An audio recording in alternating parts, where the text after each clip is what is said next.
Donc voilà, la dernière des 36 questions sur les pervers narcissiques. Donc la 15e vidéo, j'ai souvent traité plusieurs questions en une seule vidéo pour qu'elle soit suffisamment longue. Donc on est bien à 36. Je vais la traiter différemment aujourd'hui. Je vais vous lire la question qu'on m'avait posée à l'époque. Je vais vous lire la réponse que j'avais faite à l'époque. Et je vais ensuite, en fin de vidéo, apporter un complément sur le point de vue que j'ai aujourd'hui, que je n'avais pas forcément à l'époque. Donc à l'époque, on me demandait. Au début, mon compagnon me disait qu'il avait peur d'être abandonné. Il me disait « j'ai peur que tu me quittes un jour ». Aussi, il me faisait comprendre que si je venais à le quitter, il y avait de fortes chances pour qu'il se suicide. Je pensais que si je le quittais, je serais responsable de son suicide. À l'époque, je répondais « bien sûr, vouloir rester auprès de quelqu'un qui souffre est une forme de compassion. Mais attention, rester, c'est aussi lui dire « continue, ça marche ton truc ». Mais ce n'est pas un manque de compassion. Mais n'est-ce pas, je posais la question, n'est-ce pas un manque de compassion pour soi? S'éloigner, à l'inverse, semble être de la compassion pour soi. Mais aussi, vous ne lui permettez pas de continuer. En fin de compte, c'est aussi de la compassion pour lui. Car je crois qu'on l'a compris maintenant, les personnes qui emploient massivement des mécanismes de défense pervers narcissiques se débattent contre une schizophrénie latente. Il y a un problème de structure. Si vous le laissez faire, vous l'aidez à se structurer dans sa perversion. Alors que si vous le quittez, il lui faudra trouver une autre solution. Peut-être le suicide. Peut-être trouver une autre victime. Peut-être demander des soins à un professionnel. Vous voyez, cela pose la question de la compassion. Aussi, pourquoi reste-t-on avec une personne au comportement toxique? Il existe beaucoup de réponses différentes. On me demandait tout à l'heure s'il existait un profil type de la victime. Parfois, sous couvert de compassion, le pauvre, la pauvre, il, elle va mal, je ne vais pas l'abandonner. Et la personne insistait et me demandait, mais c'est souvent poussé par l'entourage, ou me faisait remarquer. Je lui disais, oui, effectivement, si on s'en va, on est coupable aux yeux de tous. Le travail à faire est très difficile. Il va vous falloir vous détacher de l'idée de votre image. Et c'est sans doute pour ça que souvent, je rencontre des victimes qui, quelques années après, quand elles en sont sorties, et qu'elles ont recréé un tissu social autour d'elles, disent « j'en suis ressorti grandi ». Peut-être bien que dans chaque épreuve, nous avons quelque chose à comprendre. J'insiste sur ce point parce que c'est vraiment l'idée de mon travail, c'est pas le pervers narcissique, hein. C'est qu'est-ce que moi j'ai à comprendre dans ce thème qui revient sans cesse, et depuis plus de 10 ans, on m'en parle, on ne me parle que de ça. Il y a eu une époque où j'en avais marre de parler des pervers narcissiques, jusqu'au jour où j'ai compris, non, si la question se pose encore, c'est qu'elle doit encore être posée, c'est qu'il y a toujours quelque chose à comprendre qui nous a échappé. On va essayer d'y venir là, puis on y viendra dans d'autres vidéos, j'espère bien. De la confrontation au pervers narcissique, c'est de notre image, ou plutôt de l'idée de notre image qu'il s'agit. Pas du tout la même chose. Mais pour en revenir à la compassion, il est très important de comprendre que l'on ne soigne pas son conjoint, pas plus que son parent ou son employeur. On n'est pas là pour ça. Et de plus, ça ne marche pas. La personne me dit, c'est vrai que dans mon cas, je pensais pouvoir le changer.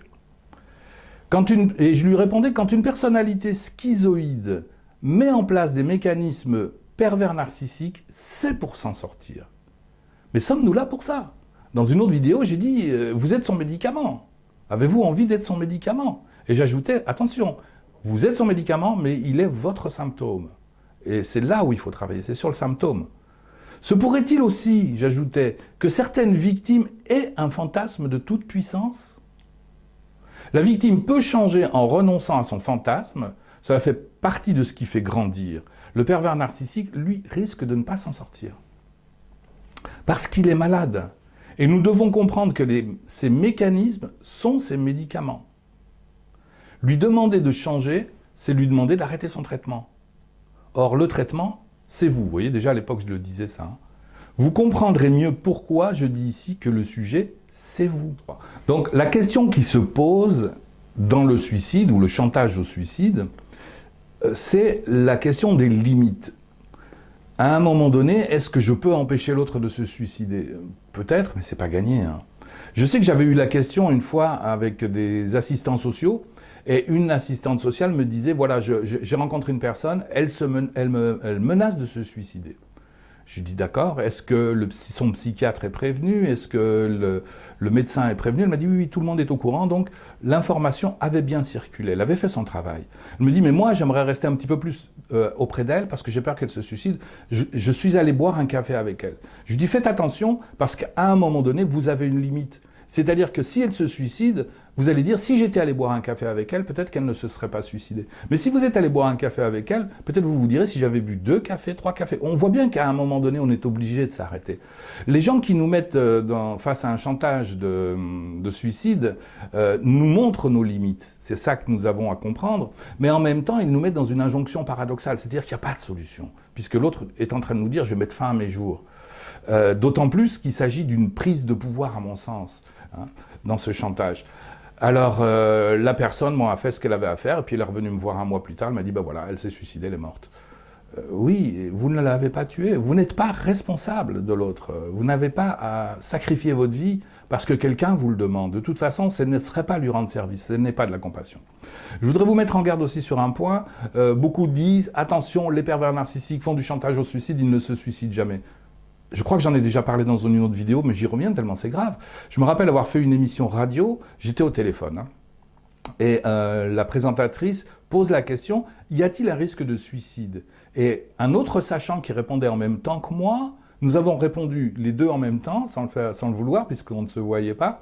L'autre a dit, il n'y a aucun risque de suicide. En même temps, je disais, il y a un risque majeur de suicide. Alors, je pense que nous avons dû passer pour des hurluberlus du point de vue des auditeurs.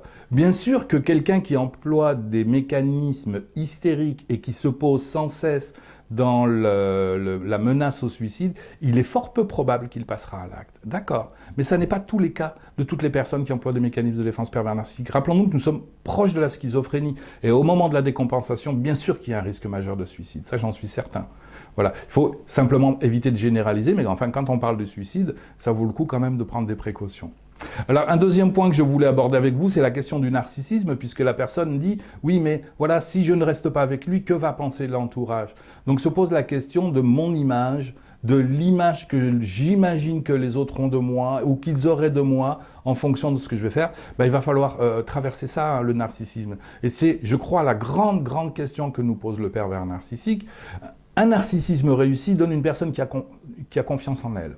Un narcissisme qui a échoué donne une personne qui manque de confiance en elle. Moi, la question que je pose, c'est quid d'une personne qui aurait dépassé son narcissisme? C'est-à-dire qu'à un moment donné, on cherche à être au plus juste possible, mais l'image que l'on renvoie n'est pas la chose la plus importante. Je veux dire, quand un petit enfant tombe, par exemple, s'il se fait mal, vous allez le prendre dans vos bras, le consoler. Ça, c'est une compassion, on va dire yin, contenante. Mais si l'enfant a envie de jouer à mettre les doigts dans la prise, vous n'allez pas le laisser faire. Et vous allez pousser un grand cri et peut-être même le faire pleurer. Et il va dire, t'es pas gentil, tu m'as fait peur. Vouloir être gentil est une catastrophe. Il ne faut pas vouloir avoir l'air de quelqu'un de bien parce que c'est là où on commet le plus d'erreurs. Il faut absolument se détacher de l'image que l'on a de nous-mêmes. Bien sûr que nous devons avoir une éthique personnelle, bien sûr que nous devons agir en fonction de ce qui nous semble juste, mais à un moment donné, nous avons très intérêt de nous détacher du narcissisme. Je crois que la troisième posture, quand on est sorti du narcissisme, c'est la posture d'adulte. C'est peut-être celle-là que nous visons. Voilà. J'espère que cette vidéo vous a convenu. C'était la dernière, mais il y en aura d'autres sur d'autres thèmes, d'autres sujets. C'était la dernière sur les 36 questions sur les pervers narcissiques.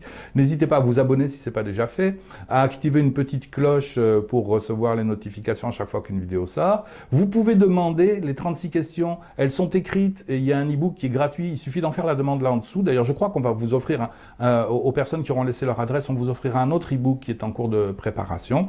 Voilà, j'ai plein de bonnes nouvelles à vous annoncer. Ça va venir dans les vidéos futures. Voilà, je vous laisse tranquille pour aujourd'hui et je vous dis à bientôt. Au revoir.